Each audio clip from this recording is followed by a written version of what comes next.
اور ہم میں تو بیمار بھی ہوتے ہیں، سفر میں بھی ہوتے ہیں، مشکل میں بھی ہوتے ہیں. تو رسول اللہ صلی اللہ علیہ وسلم غصے میں آ گئے، اور بعض اصحاب بتاتے ہیں کہ ہم نے اللہ کے رسول کو اس قدر غصے میں اس سے پہلے نہیں دیکھا تھا، اور معاذ کو بلا کے کہا کہ افتان یا معاذ، اے معاذ کیا تو فتنہ پیدا کرنا چاہتا ہے لوگوں کے دلوں میں؟ نماز پڑھائی جا رہی ہے، لیکن اللہ کے رسول نے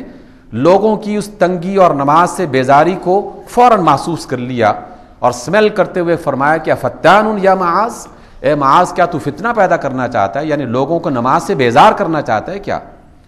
یعنی دین میں آسانیاں رکھی گئی ہیں، اس دین کی آسانی کو دین کی بنیاد بنا کے ہمیں لوگوں کے سامنے اس دین کی سہولتیں فراہم کرنی چاہیے. رسول اللہ صلی اللہ علیہ وسلم کے بارے میں ام المومنین عائشہ فرماتی ہیں کہ ما خیر رسول اللہ فی امرین قط الا اخذ ایسرہما. جب بھی رسول اللہ صلی اللہ علیہ وسلم کے سامنے دو معاملات درپیش ہوتے اور اس بات میں اللہ کے رسول اختیار کرنا چاہتے کہ ان دونوں کاموں میں سے کس کو اختیار کرنا چاہیے، تو ام المومنین فرماتی ہیں کہ ان میں سے جو آسان کام ہوتا رسول اللہ صلی اللہ علیہ وسلم اس کو اختیار فرماتے، ما لم یکن اثما، لیکن شرط یہ ہے کہ وہ گناہ کا کام نہ ہو. فإن كان اثما كان ابعد الناس منه، اور اگر وہ کام گناہ کا ہوتا، اس میں اللہ کی ناراضگی ہوتی، تو اس گناہ سے رسول اللہ سے زیادہ کوئی اور دور نہیں ہوتا. یعنی گناہ کے کام سے جتنا دور اللہ کے رسول صلی اللہ علیہ وسلم ہوا کرتے تھے اتنا ہم نے کسی اور کو نہیں دیکھا. یعنی آسانی کا مطلب یہ نہیں ہے کہ گناہ کے کام کرتے رہو اور کہو کہ دین میں آسانی ہے. گناہ کی قربت بھی، اس کے قریب بھی اور پھٹکنے کی اجازت نہیں ہے، لیکن دین کی بنیاد آسان ہے. دین کی بنیاد آسان کیسے ہے؟ آئیے میں اس کے بارے میں آپ کو تھوڑی سی بات بتانا چاہتا ہوں اور ہم سب مل کے سمجھنے کی کوشش کریں کہ دین میں آسانی کیا ہے. پہلی بنیاد، ابھی میں نے قرآن حکیم کی جو ایک آیت پڑھی، فَإِنَّ مَعَ الْعُسْرِ يُسْرًا، تنگی کے بعد آسانی ہے، تنگی کے بعد آسانی ہے. بعض اوقات بظاہر کچھ وقت کے لیے ایک تنگی محسوس ہوتی ہے، لیکن اگر آدمی اس کے نتائج پر غور کرنا شروع کر دے اور نتائج بہتر ملنا شروع ہو جائے تو وہ تنگی اس کے لیے تنگی نہیں رہتی، بلکہ وہی تنگی اس کی آسانی کا باعث بن جاتا ہے. آپ کا بیٹا اور آپ کی بیٹی کسی تعلیمی ادارے میں تعلیم حاصل کر رہے ہیں اور دل چاہتا ہے کہ زیادہ سے زیادہ سویا جائے، زیادہ سے زیادہ کھیلا جائے، زیادہ سے زیادہ خوش گپیاں کی جائیں، اور جس طرح وقت گزارا جاتا ہے اس طرح ہم بھی گزاریں. بچوں کے دل میں یہ خیال آ سکتا ہے، اور اس میں بہت سہولت ہے. سونے میں آسانی ہے، کھیل کود میں آسانی ہے، گپ شپ میں آسانی ہے، ٹی وی دیکھنے میں آسانی ہے. لیکن آپ اپنے بچوں کے لیے یہ والی آسانی قبول نہیں کرتے، پسند نہیں کرتے. ہم اپنے بچوں کے لیے یہ والی آسانی پسند نہیں کرتے، کیونکہ ہمیں خبر ہے کہ یہ والی آسانی چند گھنٹوں کی، چند مہینوں کی تو ہے، لیکن پھر زندگی بھر یہ لوگ پریشانی میں مبتلا رہیں گے. ہم ان کے لیے وقتی طور پر تنگی پسند کرتے ہیں کہ نہیں، یہ پڑھنے کا وقت ہے، جاگنے کا وقت ہے، خوش گپیاں لگانے کا وقت نہیں ہے، امتحان سر پہ ہے. چند مہینوں کی تنگی اپنے بچوں کو دیتے ہیں اور انہیں مجبور کرتے ہیں کہ اس تنگی کو تم برداشت کر لو. لیکن جیسے ہی آپ کا بیٹا امتحان میں اے گریڈ اور A1 لے کے آتا ہے تو اس کی وہ ساری تنگیاں بالکل ختم ہو جاتی ہیں، اور پھر انہیں کہا جاتا ہے کہ دیکھو بچے، تم نے 1 سال کی جو محنت کی، 1 سال کی تنگی کی لذت تمہیں جو ملی ہے، اب زندگی بھر اس لذت کو تم لوگوں کے سامنے بیان کر سکتے ہو کہ میں نے میٹرک میں A گریڈ لیا تھا، میں نے FSC میں A گریڈ لیا تھا، میں نے BA اور BSc میں A گریڈ لیا تھا، میں نے ماسٹر ڈگری جب کی تھی میں نے جو ہے اس میں بہت ہی ممتاز. یہ جو ایک کامیابی ہے زندگی بھر اس کا تذکرہ کیا جاتا ہے. ہمارے اسی مسجد میں آپ تشریف فرما ہیں، کتنے ہی احباب ان سے ملاقات کر کے دیکھ لیں کہ جن کی عمر اس وقت 70 75 80 90 بھی ہو چکی ہو، تو اپنی زندگی کی کامیابیاں بتاتا ہے کہ میں نے فلاں سن میں یہ والی کامیابیاں حاصل کی تھی. ان مع العسر یسرا. آسانی کا مطلب یہ نہیں ہے کہ جہاں محنت کرنا ضروری ہے اس محنت کو ترک کر دیا جائے. محنت کو ترک کرنا آسانی نہیں ہے. آسانی یہ ہے کہ 2 آپشنز موجود ہوں، ایک آسان راستہ ہے اور ایک مشکل راستہ ہے، تو مشکل راستے کے مقابلے میں آسان راستہ اختیار کیا جائے. آسانی کا مطلب یہ ہے کہ آدمی کو یہ محنت کرنی ہے، ایک کام کرنا ہے، لیکن اس میں سہولت مہیا کر دی گئی ہے، اجازت دے گی ہے کچھ کاموں کی، اس اجازت کو قبول کرتے ہوئے اس آفر کو اختیار کر لینا چاہیے، اس سہولت کو اختیار کر لینا چاہیے۔ جیسے رسول اللہ صلی اللہ علیہ وسلم نے ارشاد فرمایا، اے لوگو، سفر میں قصر کرنا اللہ کو زیادہ پسند ہے۔ سفر کی نماز قصر کرنا، یعنی 4 فرض آدھے پڑھ لینا، 2 پڑھ لینا، اللہ کو یہ زیادہ پسند ہے، کیونکہ یہ اللہ تعالیٰ کی طرف سے ایک سہولت مہیا کی گئی ہے، اور جو سہولت دے رہا ہے وہ مالک کائنات ہے، اور مالک کائنات کی طرف سے جو تحفہ مل جائے اس تحفے کو قبول نہ کرنا یہ در حقیقت ایک ناشکری ہے، اور اس وجہ سے اس سہولت کو اختیار کرنا لازمی ہے۔ لیکن سہولت یہ نہیں ہے کہ آدمی کے لیے نماز فرض ہے اور نماز نہیں پڑھی جاتی، اور اگر کوئی شخص کہتا ہے کہ بھائی نماز پڑھ لو، وہ نماز نہیں پڑھتا، اور اگر باپ اپنے بیٹے پر ذرا سی سختی کرے تو فوراً کہنے والے بتائیں جناب دین آسان ہے، کیا پیچھے پڑے ہوئے اپنے بچے کے، کیا بیٹی کے پیچھے پڑے ہوئے ہو، دین تو آسان ہے، خام کے تم لوگوں نے مشکل میں مبتلا کر رکھا ہے اپنے بچوں کو۔ یہ آسانی نہیں ہے۔ اس لیے سہولت میں اور غفلت میں بہت معمولی سا فرق ہوتا ہے۔ جب سہولت غفلت میں بدل جائے تو غفلت گناہ ہے،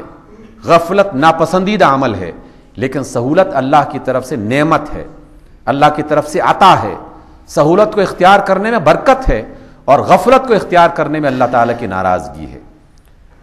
اللہ کی طرف سے اس بات کی سہولت ہے کہ لوگو تم تجارت کرو، مال کماؤ، لیکن مال کمانے کے لیے رشوت لینا یقیناً اللہ کو ناپسند ہے، اور اگر کہا جائے کہ بھائی یہ رشوت نہ لو، اللہ کو ناپسند ہے، اور اس پر آپ اصرار کریں، اپنے بچوں کے لیے اصرار کریں، اپنے دوستوں کے لیے اصرار کریں، اور کوئی کہنے والا کہے کہ یار کیا پیچھے پڑے ہوئے ہو، کام اس نے نکالنا ہے، رشوت لینا چاہتا ہے، تم کیوں خام کے اس کے پیچھے پڑ گئے ہو، اور دین تو اللہ کا بہت آسان ہوتا ہے اور تم نے خام خواہ اس کو مشکل بنا دیا ہے۔ اس آسان کا مطلب یہ نہیں ہے کہ جو حرام ہے اس کو حلال بنا دیا جائے۔ آسان کا مطلب یہ ہے کہ جہاں اللہ کی طرف سے رخصتیں موجود ہیں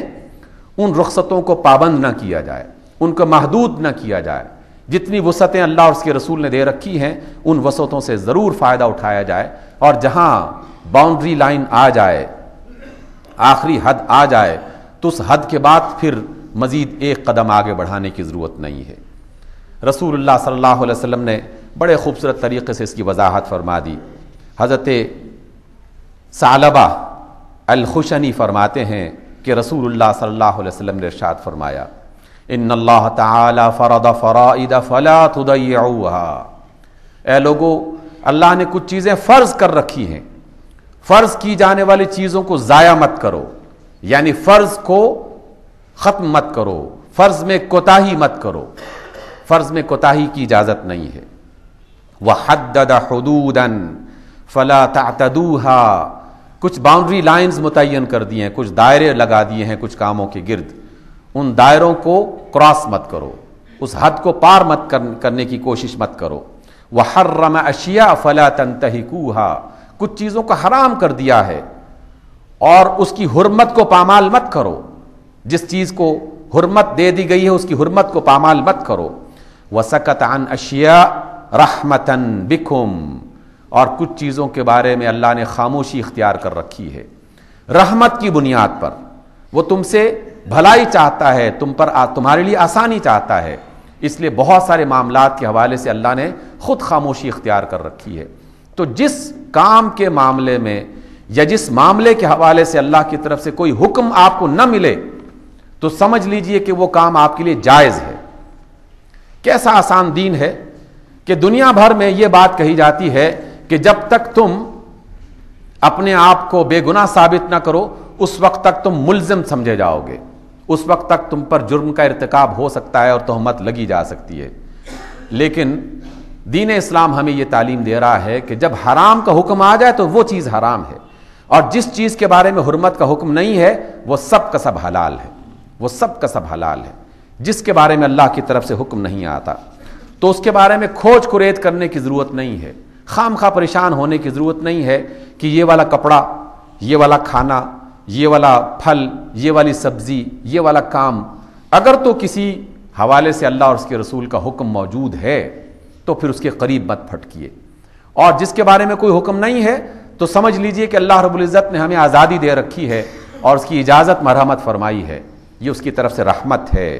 اور جو بھی رحمت کو اختیار کرتا ہے اور اللہ کی بات کو تسلیم کرتا ہے، پھر اللہ تعالیٰ اس کے لیے ہمیشہ کی زندگی کی آسانیاں فراہم کر دیتا ہے۔ اور ہم اپنے بچوں کے لیے اور اپنے لیے یہی پسند کرتے ہیں، چند سال کی مشقت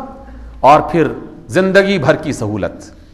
دنیا کی چند سال کی مشقت اور آخرت کی ہمیشہ ہمیشہ کی سہولت، اصل میں وہی سہولت ہے۔